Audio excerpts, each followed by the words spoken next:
Je vous remercie de m'avoir invitée. Je ne fais pas partie du secteur de la santé, mais en revanche, je suis une vieille militante en faveur du droit de choisir. Et c'est vrai que, bon, pour qui comme moi a contribué dans les années 70 à un petit ouvrage qui s'appelait Le droit de choisir, et qui par la suite, parce que je suis plutôt une spécialiste des pays d'Europe de l'Est, a sorti un ouvrage sur le recul du droit à l'avortement, et le recul, c'est peu dire, en Pologne, en 1993, je n'anticipais pas ce qui vient de se passer aux USA. En tout cas, pas jusqu'à il y a une dizaine d'années, parce qu'on a vu les choses arriver progressivement. Bon, et finalement, l'épée de Damoclès est tombée au moment où la Cour suprême a invalidé l'amendement Roe versus Wade, qui, quand même, depuis 1973, autorisait les Américaines à interrompre une grossesse jusqu'à la 24e semaine. Autorisé en principe, puisqu'on a vu les régressions arriver depuis maintenant un certain nombre d'années. Et quand bien même 60% des citoyens du pays disaient déjà avant l'été dernier qu'ils étaient favorables au maintien de ce droit, les juges conservateurs ont déclaré l'arrêt infondé dès le départ parce qu'il n'était pas dans la Constitution. Tout l'intérêt du débat qui va avoir lieu ou qui a déjà lieu en France à ce propos. Or, merci beaucoup. Et malheureusement, cette décision, elle ne pouvait que conduire les États qui ont adopté des dispositions nécessaires en cas de changement de jurisprudence à interdire purement et simplement l'avortement. Il y en a 9 qui l'ont fait tout de suite dans la foulée et déjà maintenant une quinzaine et sans doute bientôt une vingtaine qui, suite aux recours juridiques qui sont encore en cours, feront que dans près de la moitié des États-Unis, ce sera plus possible d'avoir recours à l'avortement. Alors on dira qu'il y a dans un certain nombre de ces États des clauses d'exception qui existent, mais en fait, elles sont formulées très vaguement et surtout elles sont très difficiles à suivre pour les professionnels de la santé. Et vous êtes certainement à ce propos, vous vous sentirez concernés parce qu'ils sont susceptibles non seulement d'être l'objet d'amendes très sévères, au Texas ça va jusqu'à l'interdiction d'exercer, mais aussi des peines de prison possibles.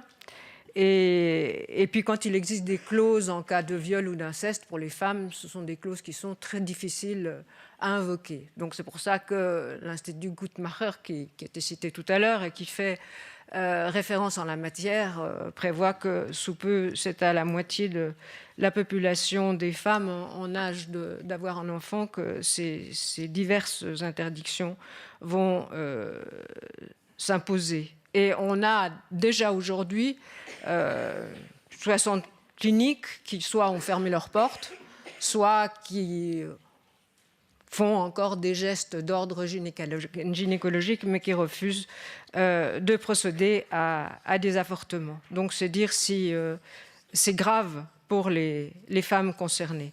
Et moi, ce qui m'a beaucoup interpellée depuis maintenant plus d'une dizaine d'années, quand j'ai commencé à suivre justement les publications de Guttmacher, c'était de voir la rapidité avec laquelle, dans ces divers États, il y a eu une progression. Déjà en 2011, on parlait d'annus horribilis et il y avait eu cette année-là 200 amendements pour restreindre le droit à l'avortement. Et je vais insister un peu là-dessus parce que c'est une dynamique qu'on voit hélas à l'œuvre, pas avec la même gravité, mais qu'on voit à l'œuvre dans la partie est de l'Europe. On a parlé de la Pologne, il en sera probablement encore question, mais ce n'est pas seulement en Pologne qu'il y a des régressions à l'œuvre, et donc je pense qu'il faut y être attentif.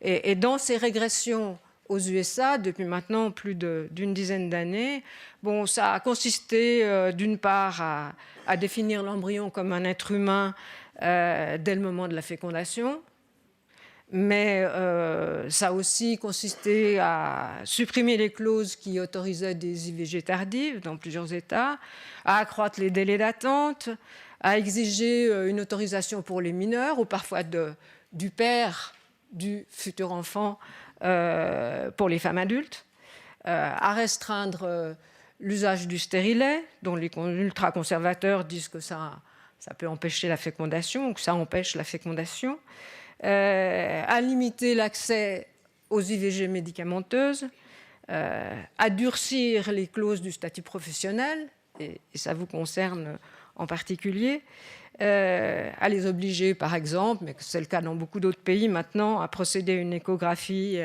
à commenter l'image intra-utérine et à faire écouter à la femme les battements de cœur du fœtus, à encourager l'objection de conscience. Ça a déjà été évoqué, on voit que c'est quand même un mouvement qui gagne du terrain, y compris en Europe.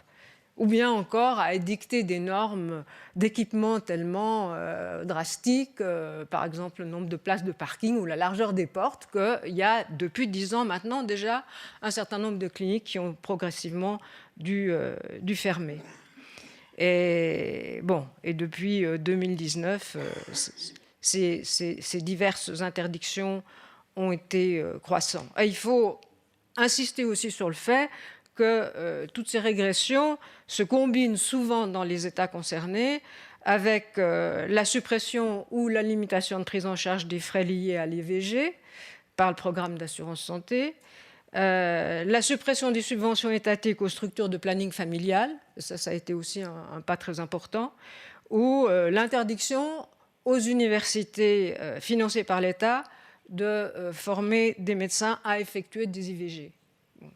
Alors, je ne dis pas que ça, on le rencontre partout dans le reste du monde, mais ce qui m'a beaucoup, moi, sensibilisé à ces interdictions progressives, c'est qu'elles ont des échos ailleurs dans le monde.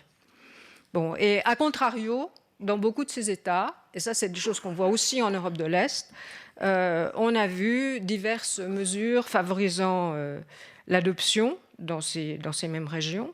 Bien, en Géorgie, aujourd'hui, on vous dit que les fœtus comptent désormais pour le recensement et peuvent être déclarés au fisc comme des personnes à charge donnant droit à une pension alimentaire. Bon, on réagit en se disant qu'on est dans l'ordre de l'absurde, mais c'est le cumul de tous ces éléments auxquels on ne peut être qu'attentif. Bon, et il faut dire que ces divers amendements, ils ont été portés le plus souvent par des candidats républicains, mais ils ont été appuyés aussi par les représentants des églises et des associations pro-famille qui font écho à ces courants idéologiques. Et une des choses aussi qui m'a frappée, parce qu'on a des échos de ça en Europe de l'Est, c'est par exemple au Texas, où on incite les citoyens à intenter un procès à quiconque facilite un avortement. Bon, le Texas, c'était vraiment un des États qui a été le plus rapidement très régressif. Alors, c'est vrai que depuis des décennies, ou en tout cas depuis des années, les féministes américaines adressaient des critiques, y compris aux démocrates, parce qu'ils n'ont pas toujours été à l'avant-garde de mesures offensives, et même Barack Obama, qui était favorable au droit à l'avortement, avait reculé face aux pressions des églises sur les questions de l'obligation des différentes institutions de rembourser l'avortement, ce qui aurait dû être le cas.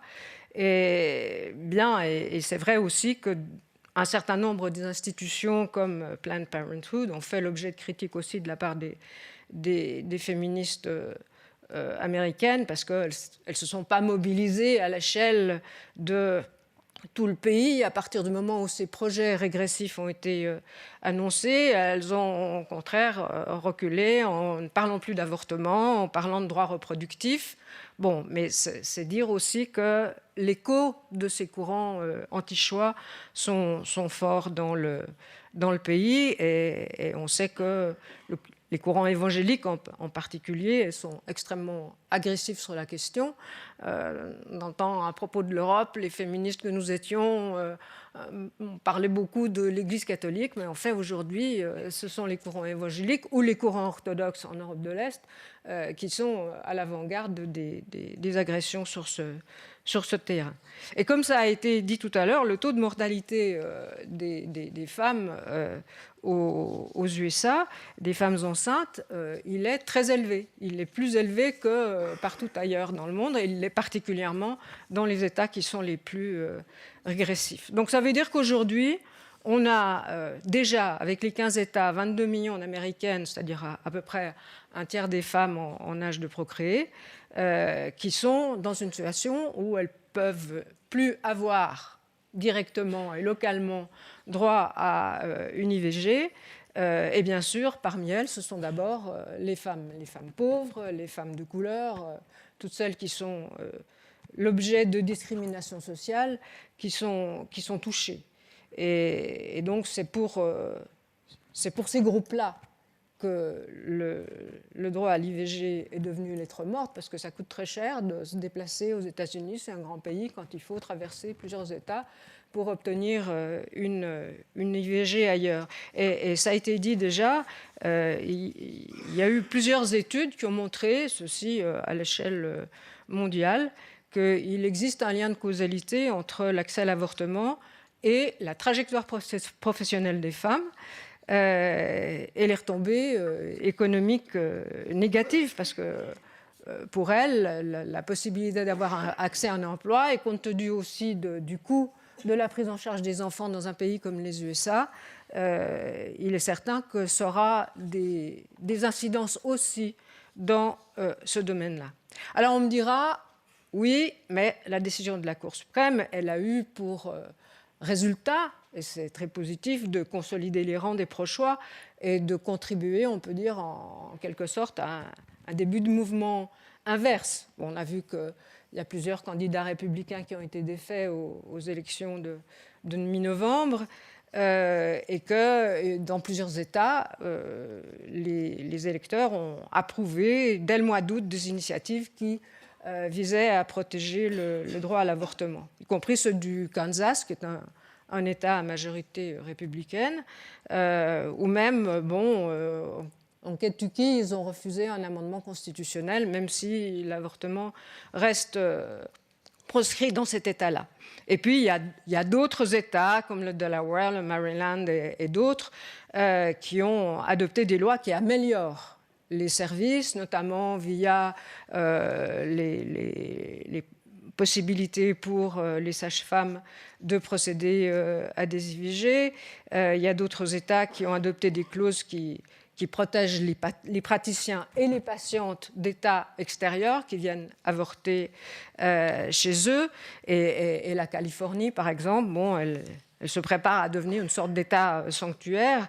Elle a prévu des mesures pour venir en aide aux femmes qui sont empêchées d'avorter ailleurs, y compris sur le plan financier, en couvrant leurs dépenses, et via un fonds qui est géré par le planning familial et qui est à la charge du contribuable californien. Donc ça, ce sont des éléments effectivement positifs. Ils ont aussi décidé de construire de nouvelles cliniques aux frontières. Bon, mais il n'empêche malgré tout que ces mesures positives ne pourront pas couvrir la totalité des femmes de ces États du Sud et du Centre, souvent des États davantage agricoles, à pouvoir recours malgré tout à l'IVG. Et le fait que c'est très positif dans ces États qui ont réagi contre la décision du mois de juin,